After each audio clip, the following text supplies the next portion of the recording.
The master Prakash classes YouTube channel आप सभी लोगों का स्वागत करता है।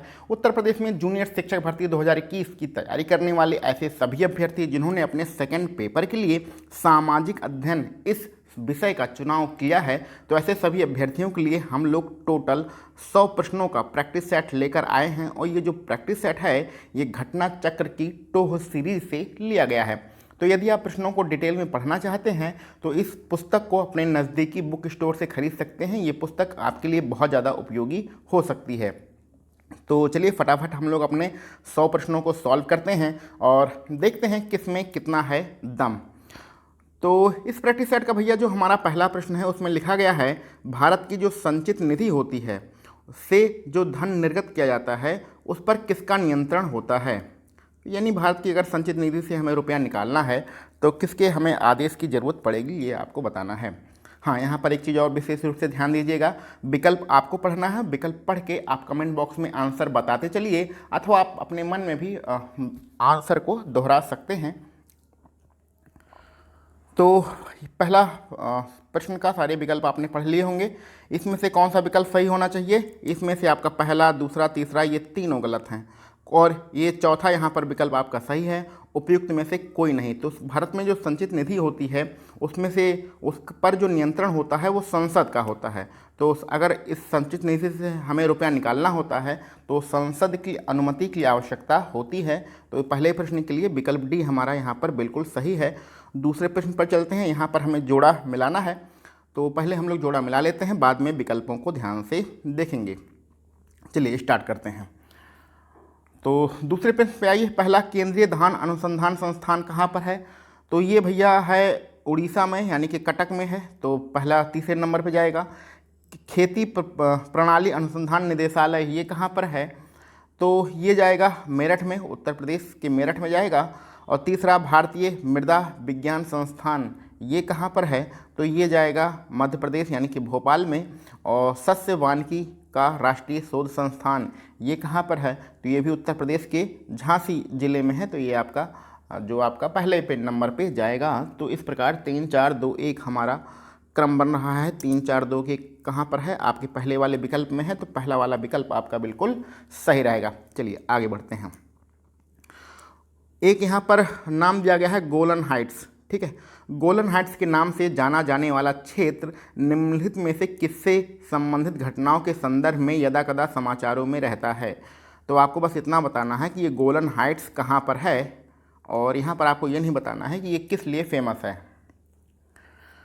तो दिए गए विकल्पों में गोलन हाइट्स कहाँ पर है? आपका मध्य पूर्व एशिया में है, यानी मिडिल ईस्ट जो एशिया है वहाँ पर है। अब गोलन हाइट्स के बारे में थोड़ा सा जान लीजिए कि ये कहाँ पर है। ये सीरिया में है, मुख्य रूप से सीरिया में है। तो सीरिया और इजराइल के बीच में विवाद का ये कारण है, क्योंकि ये सीरिया में था, इसमें इजराइल ने कब्जा कर लिया। ये क्या है? एक पहाड़ी क्षेत्र है, ठीक है। एक पहाड़ी है, गोलन हाइट्स नाम से एक पठार का क्षेत्र है जिस पे इजराइल ने कब्जा किया है और सीरिया के अंतर्गत है। तो दोनों के बीच में लड़ाई इस गोलन हाइट्स के लिए होती रहती है। तो ये कहाँ पर है? मिडिल ईस्ट में है। विकल्प बी हमारा बिल्कुल सही रहेगा। चलिए आगे बढ़ते हैं अगले प्रश्न पर। जब दिन और रात की अवधि बराबर होती है तो सूर्य की किरणें सीधी कहाँ पर पड़ती हैं? तो बहुत ही आसान प्रश्न है। अगर आपने थोड़ा बहुत भी भूगोल पढ़ा होगा तो इस प्रश्न का आंसर भूमध्य रेखा पर, विकल्प भी हमारा बिल्कुल सही होगा।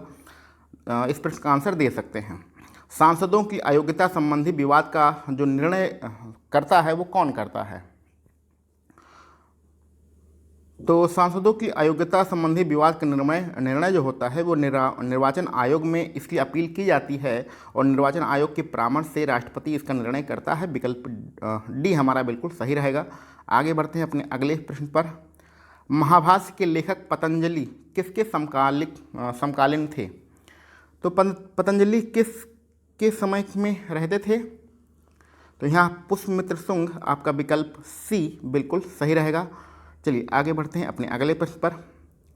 भारत के संदर्भ में निम्न में से कौन धर्मनिरपेक्ष शब्द का सही भाव प्रकट करता है?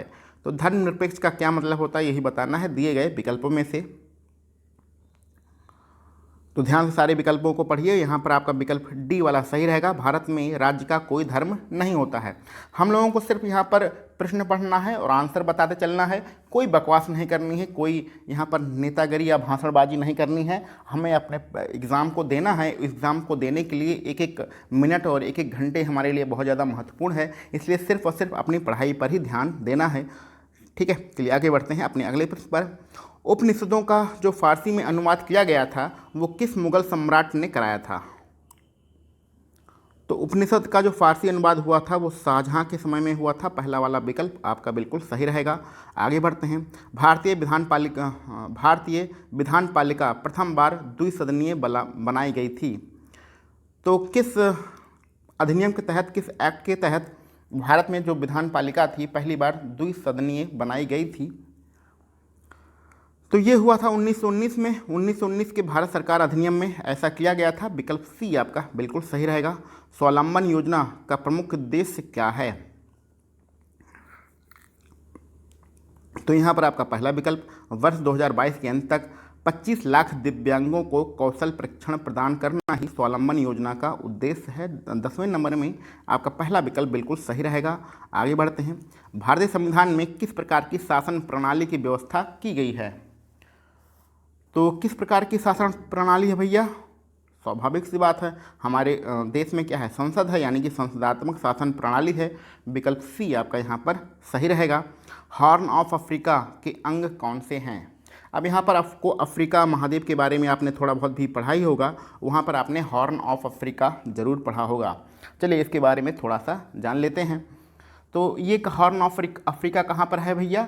ये हमारा पूर्वी अफ्रीकी जो महाद्वीप है, अफ्रीका महाद्वीप का पूर्वी भाग है, उसको हॉर्न ऑफ अफ्रीका कहते हैं। क्योंकि ये अगर आप नक्शे में देखेंगे तो सींग के आकार का दिखाई देता है, जैसे जानवर की सींग होती है उस आकार में दिखाई देता है, इसीलिए इसे हॉर्न मतलब होता है सींग, हॉर्न ऑफ अफ्रीका कहते हैं। ठीक है, और इसको हॉर्न ऑफ अफ्रीका सोमाली प्रायद्वीप के नाम से भी जाना जाता है। इसमें टोटल कितने देश हैं? उसमें टोटल 4 देश हैं। चारों देशों में कौन कौन से नाम हैं? पहला सोमाली प्रायद्वीप है, तो स्वाभाविक सी बात है सोमालिया तो होगा ही। तो सोमालिया है, इथोपिया है, जिबूती है, और एक देश और है इरिट्रिया। तो इरिट्रिया का यहाँ विकल्प सी में नाम नहीं दिया गया है, लेकिन 4 देश इसमें हैं, तो यहाँ पर आपका विकल्प सी बिल्कुल सही रहेगा। चलिए आगे बढ़ते हैं अपने अगले प्रश्न पर, 13 नंबर पर। चलिए, भारतीय संविधान में समता का जो अधिकार 5 अनुच्छेदों द्वारा प्रदान किया गया है। तो कुल मिला के आपको बताना है कि जो समता का अधिकार है वो किस आर्टिकल से किस आर्टिकल तक है। तो 13 नंबर में समता का जो अधिकार है वो कहाँ से कहाँ तक है? वो 14 से 18 के बीच में है, यानी कि विकल्प सी आपका बिल्कुल सही रहेगा। ऐसे जो 1 लाइनर प्रश्न हैं उनको तो आपको गलत करना ही नहीं है। विश्व की सबसे लंबी पर्वत श्रृंखला कौन सी है? तो सबसे लंबी पर्वत श्रृंखला एंडीज है, कोई दिक्कत की बात इसमें नहीं है। भारतीय संविधान में कितने मौलिक कर्तव्य हैं? तो भारतीय संविधान में कितने हैं भैया? टोटल 11 हैं, इसमें भी कोई डिस्कशन करना ही नहीं है। आगे बढ़ते हैं। निम्नलिखित में से कौन सुमेलित नहीं है? तो ये 4 विकल्प हैं, इनमें से चारों में से एक गलत है, और कौन गलत है यही आपको ढूंढना है। तो विकल्पों को जरा ध्यान से देख लीजिए। तो पहला वाला जो लिखा गया है चेन्नई भारत का सबसे गहरा पत्तन है, ये हमारा बिल्कुल गलत है, और बाकी के सब हमारे सही हैं, यानी कि पहला वाला विकल्प आपका सही रहेगा दिए गए प्रश्न के लिए। 17 नंबर पर चलते हैं। नेट ग्रिड क्या है? तो नेट ग्रिड के बारे में आप क्या जानते हैं? तो ये कुल मिला के एक एकीकृत खुफिया ग्रिड है। विकल्प सी हमारा यहाँ पर बिल्कुल सही रहेगा। 18 नंबर चलते हैं। निम्नलिखित में से कौन राज्य सरकार तथा स्थानीय शासन के बीच राजस्व बंटवारे के लिए उत्तरदायी है? तो राज्य सरकार में और स्थानीय शासन के बीच में जो राजस्व का बंटवारा होता है वो किसके द्वारा होता है? तो 18 नंबर में राज्य वित्त आयोग के द्वारा होता है। विकल्प सी हमारा यहाँ पर सही रहेगा। 19 नंबर पर चलते हैं। चलिए, तो 19 नंबर में भैया आपको जोड़ा मिलाना है, तो जोड़ा पहले मिलाएंगे, विकल्पों को बाद में देखेंगे। एक तरफ ज्वालामुखी दिए गए हैं, एक तरफ वो कहाँ पर हैं उनकी स्थिति के बारे में लिखा गया है। तो चलिए मिलाते हैं हम लोग। एटना ज्वालामुखी कहाँ है? एटना ज्वालामुखी सिसिली द्वीप पर है। विसुवियत कहाँ है? विसुवियत इटली में है। एरीबस कहाँ पर है भैया? तो एरीबस है रासद्वीप पर। और कोटोपैक्सी के बारे में सब लोग जानते हैं, ये इक्वाडोर में है। तो आपका कौन सा विकल्प सही रहेगा? 4 3 1 2 ये हमारा क्रम बन रहा है। 4 3 1 2 कहाँ पर है? विकल्प बी में है, तो विकल्प बी आपका बिल्कुल परफेक्ट है इस प्रश्न के लिए। 20 नंबर पर चलते हैं। हमारे संविधान के किस भाग में 3 सोपानों में पंचायतें बनाने की परिकल्पना की गई है? तो यानी पंचायतों के बारे में, चाहे वो ग्राम पंचायत हो चाहे नगर पालिका हो, इनके बारे में कहाँ पर भारतीय संविधान में लिखा गया है? तो ये लिखा गया है भाग 9 में। आपका पहला विकल्प बिल्कुल सही है। ऐसे वन लाइनर प्रश्न तो कभी नहीं गलत होना चाहिए। ये सारे जो वन लाइनर हैं ये आपको रट्टा मार लेना है। और अगर यहाँ पर एक चीज़ और बताना चाहेंगे, ये आप संविधान पढ़ रहे हैं, संविधान के अगर आप वन लाइनर प्रश्नों को पढ़ना चाहते हैं तो जूनियर शिक्षक भर्ती 2021 की प्लेलिस्ट खोलिएगा और उसमें सामान्य ज्ञान में सबसे नीचे वाली वीडियो देखिएगा। तो वहाँ पर जितने आपके महत्वपूर्ण टॉपिक हैं, चाहे भूगोल हो, चाहे नागरिक शास्त्र हो, चाहे इतिहास हो, और चाहे अर्थशास्त्र हो, चाहे विज्ञान हो, इन पांचों टाइप जो आपके विषय हैं, इन पांचों विषय के आपके वन लाइनर प्रश्नों की कम से कम 25-30 वीडियो बनाई गई है, जिसमें पूरे सिलेबस को कवर किया गया है। तो उस सारी वीडियो को आप जाके प्लेलिस्ट में देख लीजिएगा। सामान्य ज्ञान की प्लेलिस्ट में टोटल 180 वीडियो हैं। 180 वीडियो में जब आप नीचे जाएंगे तो वन लाइनर प्रश्न आपको मिल जाएंगे। चलिए आगे बढ़ते हैं। आग्नेय चट्टानों के लिए निम्नलिखित में से कौन सा कथन सत्य है? तो आग्नेय चट्टानों के बारे में सही बात किस में लिखी गई है? तो भैया सी वाला विकल्प ध्यान से देखिए, वे क्रिस्टलीय तथा अक्रिस्टलीय दोनों ही होती हैं, यही हमारा विकल्प सही है और बाकी के सारे विकल्प बिल्कुल गलत हैं। 22 नंबर पर चलते हैं।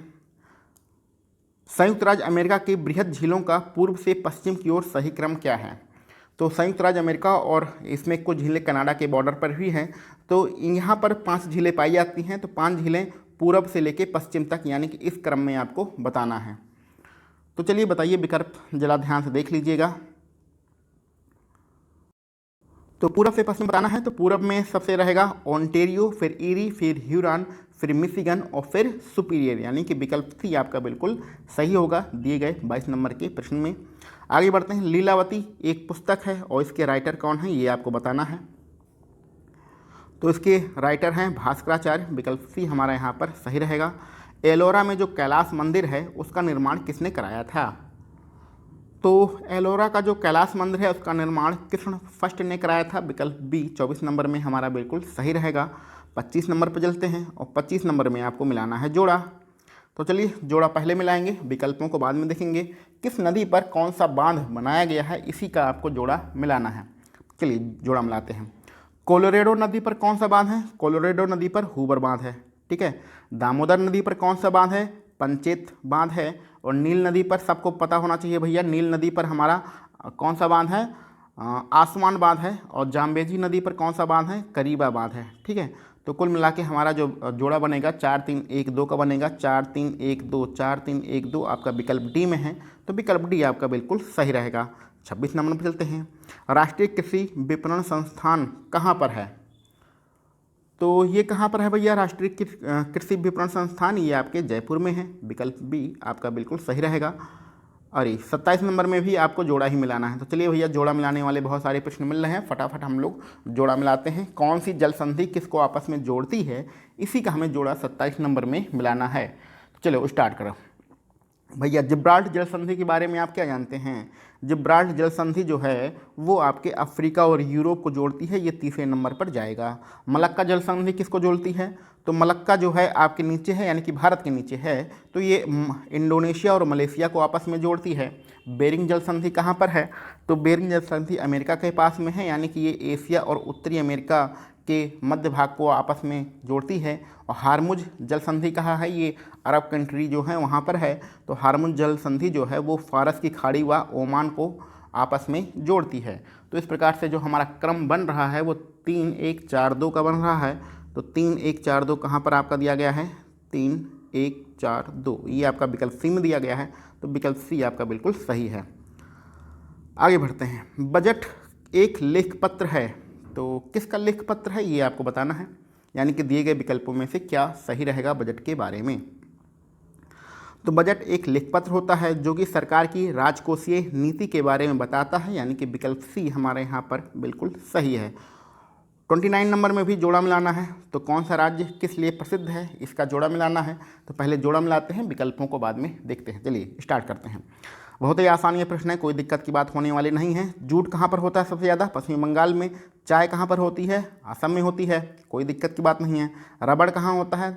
तो रबड़ के बारे में सबको पता है, केरल में होता है। और गन्ना नंबर 1, गन्ने के उत्पादन में नंबर 1 कौन है? उत्तर प्रदेश है। तो आपका 3, 1 और 2, 4 ये क्रम बन रहा है। तो 3, 1, 2, 4 कहाँ पर है? पहले वाले विकल्प में है, तो पहला वाला विकल्प हमारा बिल्कुल सही है। आगे बढ़ते हैं 30 नंबर पर। लो भैया 30 नंबर में भी जोड़ा मिलाना है। लगातार बैक टू बैक जोड़ा मिलाने वाले प्रश्न मिल रहे हैं। तो चलिए, कौन सी फैक्ट्री या कौन सा काम किस जगह पर होता है यही आपको बताना है 30 नंबर में। तो चलिए 30 नंबर का जोड़ा मिलाते हैं। रेल कोच फैक्ट्री कहाँ है? रेल कोच फैक्ट्री आपके कपूरथला यानी पंजाब में है। व्हील एंड एक्सल संयंत्र ये कहाँ पर है? तो ये आपके बेंगलुरु में जाएगा। डीजल लोकोमोटिव जो वर्क्स होता है ये कहाँ पर होता है? तो ये आप इसके लिए बनारस प्रसिद्ध है, फेमस है, तो चौथे नंबर पर जाएगा। इंटीग्रल कोच फैक्ट्री ये कहाँ पर है? तो आपका जो बचा हुआ है पेरम्बूर, यानी कि ये दूसरे नंबर पर जाएगा। तो 3, 1, 4, 2 ये हमारा क्रम है। तो 3, 1, 4, 2 कहाँ पर है? 3, 1, 4, 2 ये आपके विकल्प डी में है। तो विकल्प डी आपका बिल्कुल सही है। चलो भाई आगे बढ़ते हैं। कील नहर किसे आपस में जोड़ती है? तो कील नहर किसे आपस में जोड़ती है? उत्तरी सागर और बाल्टिक सागर को आपस में जोड़ती है। पहला विकल्प हमारा यहाँ पर बिल्कुल सही है। 32 नंबर पर चलते हैं। निम्न में से कौन सा एक युग्म सही सुमेलित है? तो इसमें से एक ही युग्म सही है, तो कौन सा सही है ये आपको बताना है। तो यहाँ पर डी नंबर पे देखिए टोक्टिन की खाड़ी लिखी है, ये कहाँ है? वियतनाम में। ये आपका बिल्कुल सही है और बाकी के सारे विकल्प यहाँ पर गलत दिए गए हैं। ठीक है, चलिए 33 नंबर पर हम लोग आगे बढ़ते हैं। 33 नंबर में भी जोड़ा ही मिलाना है। चलिए जोड़ा मिलाने वाले बहुत ज़्यादा प्रश्न मिल रहे हैं, तो कोई दिक्कत की बात नहीं है, फटाफट हम लोग जोड़ा मिला लेते हैं। कौन सा क्षेत्र किस लिए फेमस है यही आपको 33 नंबर के प्रश्न में बताना है। तो पहले नंबर पर चलते हैं पलामू। पलामू कहाँ है? झारखंड में है। और तो झारखंड में होता क्या है भैया? पलामू फेमस है अभ्रक के लिए, तीसरे नंबर पे जाएगा। हजारीबाग किस लिए फेमस है? हजारीबाग बॉक्साइट के उत्पादन के लिए फेमस है। खेतड़ी राजस्थान में है। और ये किसके लिए फेमस है? खेतड़ी। तो खेतड़ी फेमस है, ये कहाँ जाएगा? तांबे के लिए, पहले नंबर पर जाएगा। और क्योंझर आपके उड़ीसा राज्य में है और यहाँ पर मैंगनीज का उत्पादन होता है, यानी कि दूसरे नंबर पर जाएगा। तो 3, 4, 1, 2 का हमारा क्रम बन रहा है। तो कहाँ पर है? 3, 4, 1, 2 ये 3 थोड़ा गलत लिखा हुआ है, ये वाला इसको 3 ही माना जाएगा। तो 3, 4, 1, 2 हमारा क्रम, यानी कि विकल्प डी यहाँ पर बिल्कुल सही है। चलो आगे बढ़ते हैं। देखिए भैया, आपको निराश नहीं होना है, हताश नहीं होना है। ऐसा नहीं है कि बीच में ही आप प्रैक्टिस सेट छोड़ के चले जाइए, पूरा देखिए प्रैक्टिस सेट, बहुत मज़ा आएगा। आप प्रैक्टिस सेट देखने का समय नहीं निकाल पाएंगे तो फिर एग्ज़ाम कैसे क्वालिफाई करेंगे ये तो आप ही जाने। लेकिन यहाँ पर हम लोग कोई मतलब फालतू बातें नहीं कर रहे हैं, सिर्फ बैक टू बैक क्वेश्चन को ही सॉल्व कर रहे हैं, इसलिए आपके लिए बहुत ज़्यादा इंपॉर्टेंट है। प्रैक्टिस सेट को देखते रहिए, बीच में मत छोड़िए। बहुत सारे स्टूडेंट बीच में ही छोड़कर चले जाते हैं। कामकाजी महिलाओं के लिए मातृत्व अवकाश की अवधि 12 सप्ताह से बढ़ाकर कितने सप्ताह कर दी गई है? तो 12 सप्ताह से बढ़ाकर 26 सप्ताह किया गया है। विकल्प बी हमारा यहाँ पर बिल्कुल सही है। राष्ट्रीय बागवानी परिषद की स्थापना कब की गई थी? तो विकल्पों को ध्यान से देखिए, और इसकी स्थापना किया गया था 35 नंबर में 1984 में। ठीक है, आगे बढ़ते हैं। मंडल आयोग रिपोर्ट किससे संबंधित है? तो बहुत ही फेमस ये क्वेश्चन है। ये ओबीसी से संबंधित है, यानी अन्य पिछड़े वर्गों को आरक्षण देने के लिए मंडल आयोग रिपोर्ट संबंधित है। आगे बढ़ते हैं। भारत में सांप्रदायिकता के विकास का मुख्य कारण है? तो इसका मुख्य कारण क्या है भैया? अल्पसंख्यक समूहों के शैक्षणिक और आर्थिक पिछड़ापन, ये आपका पहला वाला विकल्प दिए गए विकल्पों में आपका सही रहेगा। आगे बढ़ते हैं। सिडबी की स्थापना किस लिए किया गया था? तो सिडबी कहाँ है? सिडबी की स्थापना किस उद्देश्य के लिए किया गया था ये आपको बताना है। तो लघु स्तर पर उद्योगों को रुपए देने के लिए यानी ऋण देने के लिए सिडबी की स्थापना किया गया था। विकल्प बी हमारा बिल्कुल सही रहेगा। फटाफट सॉल्व करते हैं, कोई ज़्यादा इसमें दिमाग लगाने की आवश्यकता नहीं है।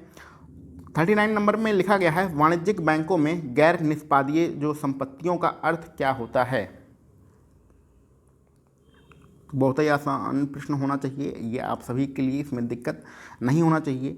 यहाँ पर विकल्प सी सही रहेगा। वह ऋण जिस पर ब्याज तथा मुख्य रकम की वसूली नहीं होती है, यानी कि जो रुपया बैंकों का डूब जाता है उसको गैर निष्पादीय परिसंपत्ति कहते हैं, यानी कि उस पर कुछ मिलने वाला नहीं है। आगे बढ़ते हैं। निम्न में से कौन सा भारत के लिए चुनौती पैदा नहीं करता है? तो भारत के लिए चुनौती कौन पैदा नहीं करता है 40 नंबर में? तो यहाँ पर आपका विकल्प सी समाजवाद चुनौती प्रदान नहीं करता है, संप्रदायवाद भी खतरनाक है, प्रादेशिकता भी खतरनाक है और जातीयता भी खतरनाक है। ये तीनों खतरनाक का मतलब तीनों नुकसानदेह होती हैं। आगे बढ़ते हैं अपने 41 नंबर पर। केंद्र में द्वैध शासन किस अधिनियम के अंतर्गत स्थापित किया गया था? तो केंद्रों में द्वैध शासन आया था वो 1935 में आया था। आपका विकल्प सी यहाँ पर बिल्कुल सही है। आगे बढ़ते हैं। भारत के संविधान के निम्नलिखित में से कौन सी एक अनुसूची में दल बदल विरोधी कानून विषयक प्रावधान है? तो कुल मिला के दल बदल विरोधी कानून जो है वो किस अनुसूची से संबंधित है, ये ही आपको बताना है। तो ये आपका है दल बदल, यानी कि दल दा से दल, दा से दस, ठीक है। तो विकल्प डी हमारा यहाँ पर बिल्कुल सही है। आगे बढ़ते हैं 43 नंबर पर, और इसमें भी आपको जोड़ा ही मिलाना है। तो चलो भैया 43 नंबर का पहले जोड़ा मिलाते हैं। कौन सा आर्टिकल किससे संबंधित है यही आपको बताना है। तो चलिए स्टार्ट करते हैं। एक मिनट, हाँ, संवैधानिक संशोधन किस आर्टिकल में दिया गया है? तो ये भैया सबको रटा होना चाहिए, ये आर्टिकल 368 से संबंधित है। वित्त आयोग कहाँ पर है? वित्त आयोग है 280 में। और वित्तीय आपातकाल कहाँ पर है? ये है 360 में। अखिल भारतीय सेवाएं जिसको IS और के एग्ज़ाम हम लोग कहते हैं वो कहाँ पर है भैया? 312 में। तो 4 3 1 2 का हमारा क्रम बन रहा है। 4 3 1 2 कहाँ पर है? 4 3 1 2 आपके विकल्प बी में है। तो विकल्प बी आपका बिल्कुल सही है। चलिए आगे बढ़ते हैं 44 नंबर के प्रश्न पर। निम्नलिखित में से संविधान सभा की संघ संविधान समिति, ये एक समिति थी जिसका नाम है संघ संविधान समिति, इसके अध्यक्ष कौन थे? तो इसके अध्यक्ष नेहरू साहब थे। विकल्प सी आपका बिल्कुल सही है। आगे बढ़ते हैं। ग्लोबल जेंडर गैप इंडेक्स 2020 में भारत की क्या रैंकिंग थी? तो इस जो है इंडेक्स में भारत 112वें नंबर पे था। विकल्प बी हमारा 45 नंबर में बिल्कुल सही है। आगे बढ़ते हैं 46 नंबर पर, और इसमें लिखा गया है वर्ष 2021 के लिए जो राष्ट्रीय सड़क सुरक्षा माह मनाया गया था उसका क्या विषय था? तो यहाँ पर आपका जो पहला विकल्प जरा ध्यान से देखिए, सड़क सुरक्षा जीवन सुरक्षा, यही आपकी थीम थी 2021 के लिए, ठीक है। चलिए आगे बढ़ते हैं अगले प्रश्न पर। वह गैस कौन सी है जो धान के खेत से उत्सर्जित होती है तथा भूमि के तापमान में वृद्धि करती है? तो अगर आप सामान्य ज्ञान का प्रैक्टिस सेट लगाते हैं तो ऐसे जो प्रश्न हैं वन लाइनर ये आपको रट जाना चाहिए, क्योंकि ये सारे प्रश्न बहुत बार हम लोग कर चुके हैं। और धान के खेत में मीथेन गैस पाई जाती है। क्लियर? आगे बढ़ते हैं 48 नंबर पर, इसमें भी आपको जोड़ा मिलाना है। कौन सा राष्ट्रीय पार्क कहाँ पर है? तो पहले जोड़ा मिलाएंगे और बाद में विकल्पों को देखेंगे। तो दांची गांव कहाँ पर है? दांची गांव के बारे में जानते रहिए, जम्मू कश्मीर में है। पापीकोंडा जो राष्ट्रीय उद्यान है वो कहाँ पर है? आंध्र प्रदेश में है। सरिस्का कहाँ पर है भैया? सरिस्का जाएगा राजस्थान में, और बांदीपुर जाएगा कर्नाटक में। यानी कि 2 1 और 3 4 का हमारा क्रम बन रहा है। तो 2 1 3 4 आपके विकल्प बी में है। क्लियर? चलिए आगे बढ़ते हैं। इंडोर वायु प्रदूषण का सर्वाधिक महत्वपूर्ण प्रदूषक कौन सा है? इंडोर मतलब जब आपका कमरा बंद होता है, आउटडोर मतलब जब आप बाहर निकलते हैं, घर से बाहर होते हैं। इंडोर मतलब जब आप घर में होते हैं। तो घर में वायु प्रदूषण का सबसे महत्वपूर्ण प्रदूषक कौन सा होता है ये आपको बताना है। विकल्पों को ध्यान से देख लीजिए। तो 49 नंबर में आपका कौन सा सही होना चाहिए? 49 नंबर में रेडॉन गैस आपका सही होना चाहिए। क्लियर? चलिए आगे बढ़ते हैं। भारत का सबसे पहला जैविक खेती पर आधारित राज्य कौन सा है? तो सबसे पहले जो जैविक खेती को अपनाने वाला जो राज्य है वो सिक्किम है। यहाँ पर टोटल जैविक खेती ही होती है। विकल्प सी हमारा यहाँ पर बिल्कुल सही है। 51 नंबर पर चलते हैं। निम्नलिखित ऊर्जा स्रोतों में कौन पर्यावरणीय प्रदूषण नहीं उत्पन्न करता है? तो कौन पर्यावरणीय प्रदूषण नहीं उत्पन्न करेगा? बच्चों वाले प्रश्न हैं ये सब, बच्चों वाले मतलब बहुत ही आसान। विकल्प भी यहाँ पर आपका बिल्कुल सही होगा। आगे बढ़ते हैं। एक सींग वाला गैंडा निम्नलिखित प्रदेशों में पाया जाता है। तो एक सींग वाला गैंडा कहाँ पर पाया जाता है? दिए गए विकल्पों में एक सींग वाला गैंडा पश्चिमी बंगाल और असम में पाया जाएगा। विकल्प बी आपका बिल्कुल सही रहेगा। 53 नंबर पर चलते हैं। नागालैंड के पर्वत जो हैं वो बंजर होते जा रहे हैं, इसका क्या कारण है? दिए गए विकल्पों को ध्यान से देखिए और उसका कारण बताइए कि नागालैंड के जो पर्वत हैं वो बंजर क्यों हो रहे हैं। तो यहाँ पर झूम कृषि इसका प्रमुख कारण है। विकल्प सी हमारा यहाँ पर बिल्कुल सही रहेगा। 54 नंबर में निम्नलिखित में से किस देश को दुनिया में कार्बन नेगेटिव देश के रूप में जाना जाता है? तो कार्बन नेगेटिव देश किसे कहते हैं? तो स्वाभाविक सी बात है, भूटान कहते हैं। यहाँ पर विकल्प सी आपका बिल्कुल सही है। 55 नंबर पर चलते हैं।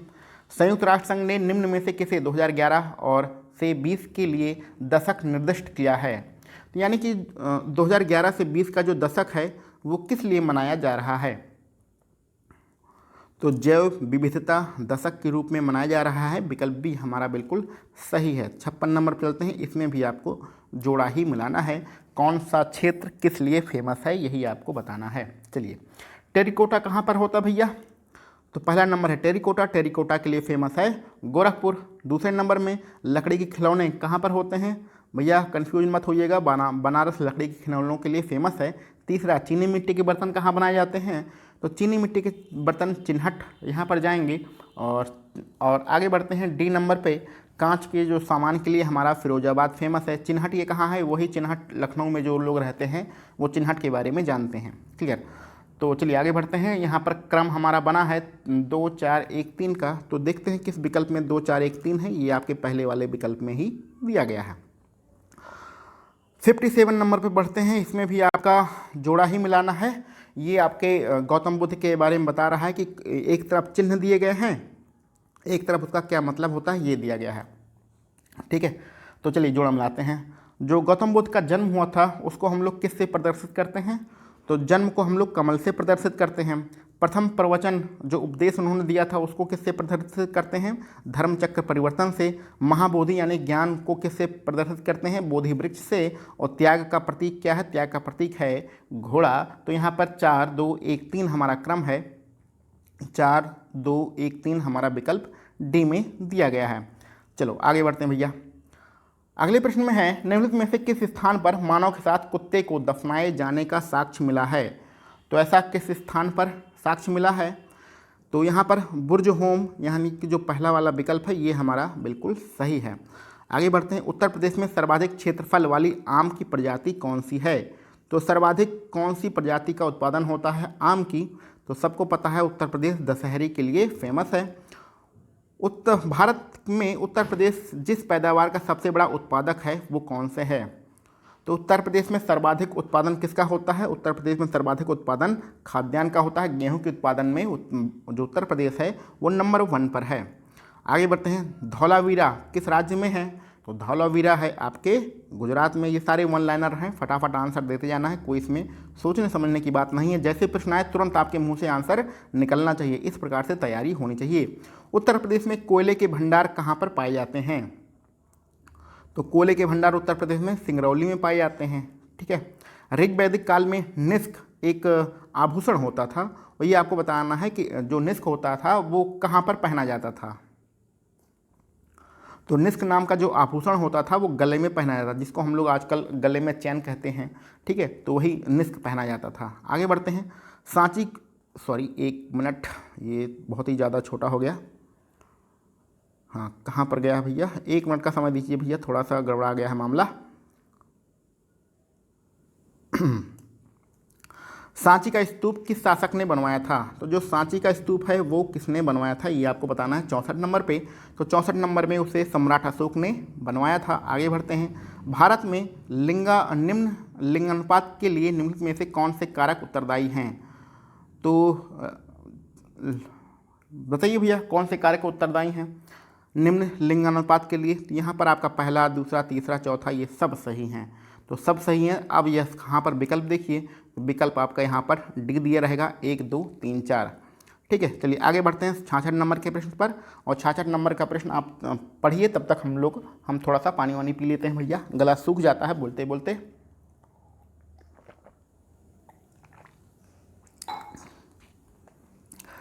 हाँ, तो 66 नंबर में क्या आंसर आ रहा है आपका? यहाँ पर आंसर जो होना चाहिए 78 ईस्वी होना चाहिए। विकल्प भी आपका बिल्कुल सही रहेगा। 67 नंबर पर चलते हैं। निम्न में से कौन सा युग्म सही सुमेलित नहीं है? कौन सा जोड़ा गलत है ये आपको बताना है। चलिए बताइए कौन से अभिलेख किससे संबंधित है, इसी के बारे में आपसे पूछ रहा है। तो यहाँ पर देखिए सी नंबर पर भीतरी अभिलेख। भीतरी अभिलेख पुलकेशिन द्वितीय से संबंधित है, जो कि गलत है। भीतरीय जो अभिलेख है वो गुप्त वंश के राजा स्कंद गुप्त से संबंधित है। तो यहाँ पर विकल्प सी आपका बिल्कुल सही रहेगा। 68 नंबर चलते हैं। वर्ष 2011 की जनगणना के अनुसार निम्नलिखित में से किस राज्य में साक्षरता सर्वाधिक थी? तो किस राज्य की साक्षरता सबसे ज़्यादा है? दिए गए विकल्पों में मणिपुर आपका बिल्कुल सही रहेगा। ठीक है, आगे बढ़ते हैं अगले प्रश्न पर। कल्हड़ द्वारा रचित राजतरंगिणी जो है निम्नलिखित में से किससे संबंधित हैं? तो राजतरंगिणी का जो संबंध है वो किससे है? वो कश्मीर से है। तो आपका विकल्प सी यहाँ पर बिल्कुल सही रहेगा। आगे बढ़ते हैं अपने अगले प्रश्न पर। हिंद जिसको हम लोग भारत भी कहते हैं कि जनता के संदर्भ में जो हिंदू शब्द का सबसे पहली बार प्रयोग किसने किया था? तो 70 नंबर में इसका प्रयोग किसने किया था? अरबों ने किया था। विकल्प 70 नंबर में विकल्प डी आपका सही है। यूनानियों, चीनियों, रोमानियों। इस प्रश्न को एक बार आप देख लीजिएगा डिटेल में। ठीक है, इस प्रश्न को आप एक बार डिटेल में देख लीजिएगा और 70 नंबर में क्या आपका सही आंसर आ रहा है उसको कमेंट बॉक्स में ज़रा बताइएगा। अरबों यहाँ पर दिया गया है इस पुस्तक में, जो घटना चक्र की बुक है, लेकिन यहाँ पर थोड़ा सा कन्फ्यूजन है। यहाँ पर यूनानी भी आपका सही हो सकता है। ठीक है, तो एक बार आप थोड़ा सा डिटेल में इस 70 नंबर के प्रश्न को गूगल पर सर्च करके देख लीजिएगा। चलिए आगे बढ़ते हैं। युद्ध जिसमें भारत में मुस्लिम शक्ति की स्थापना हुई थी। तो मुस्लिम शक्ति की स्थापना किस युद्ध के बाद हुआ था? तो तराइन का द्वितीय युद्ध बहुत ज़्यादा इंपॉर्टेंट है। विकल्प भी यहाँ पर हमारा बिल्कुल सही है। अल बरूनी भारत आया था और कब आया था यही आपको बताना है। तो अल बरूनी जो है भारत कब आया था भैया? भारत आया था 11वीं शताब्दी में। आपका विकल्प सी बिल्कुल यहाँ पर सही है। 73 नंबर चलते हैं। निम्नलिखित में से किस शासक ने दीवान ए अमीर कोही विभाग की स्थापना किया था? तो दीवान ए अमीर कोही विभाग की स्थापना जो है मोहम्मद बिन तुगलक ने किया था। विकल्प सी आपका सही रहेगा। 74 नंबर चलते हैं। निम्नलिखित बादशाहों में से किसको एक प्रबुद्ध